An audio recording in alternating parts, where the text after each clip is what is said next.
All right, so here we go again, making a video for film class. This time it is going to be over cinematography and editing.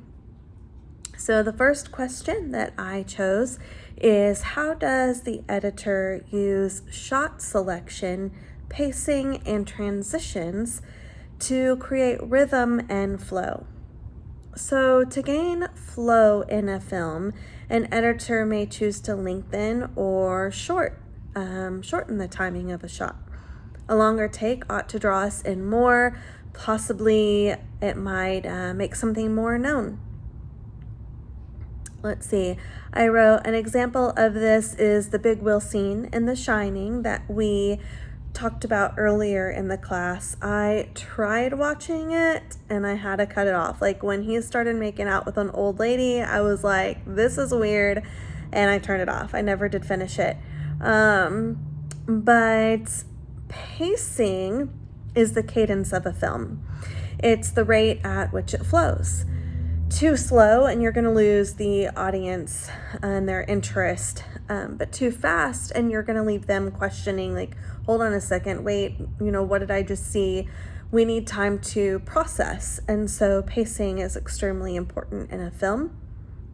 Transitions vary, such as the iris wipe, which I didn't know what it was called until this class, but I've seen it done in Star Wars, which I just recently watched for the first time ever.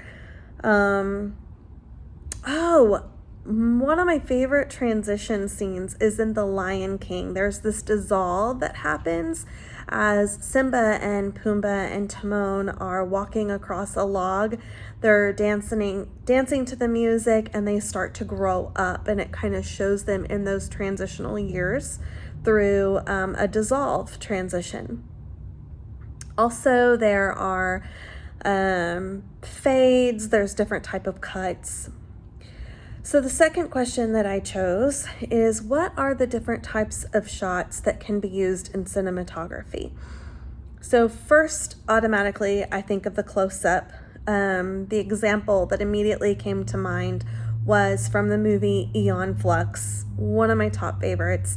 And it's got, in the beginning of the movie, the fly that's stuck in her eyelashes. That would actually be considered an extreme close-up. Let's see. Then you also have the long shot, which is the opposite. A long shot can reveal the surroundings of the character.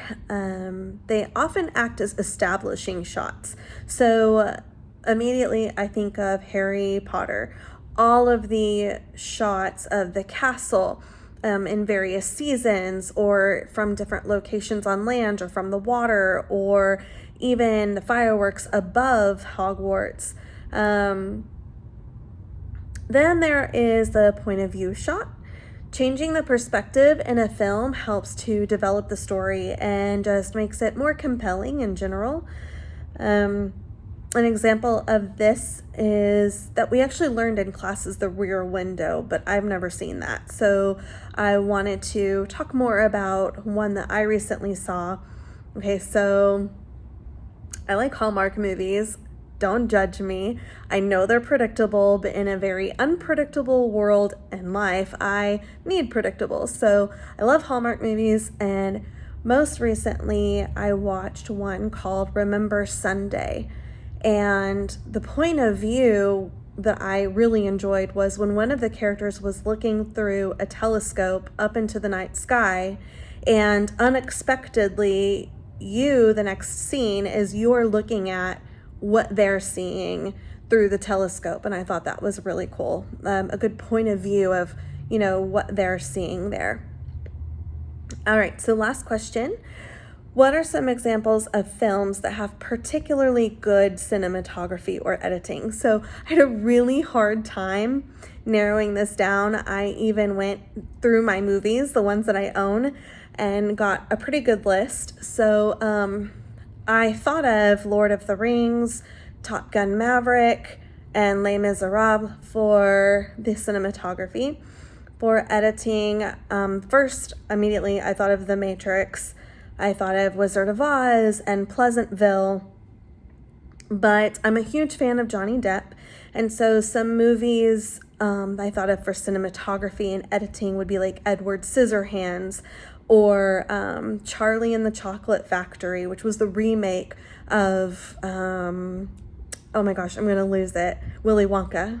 And they're making a new one, so I'm excited about that. But I also thought of Transcendence, really great film with Johnny Depp that has a lot of cinematography and editing combined. I also love Robin Williams, and so movies I thought of with him were What Dreams May Come, Hook, and even the original Jumanji. A lot of that editing or cinematography in those movies I thought were really great. So that's a lot of movies. That's a lot of examples.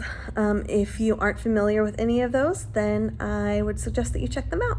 All right, thanks.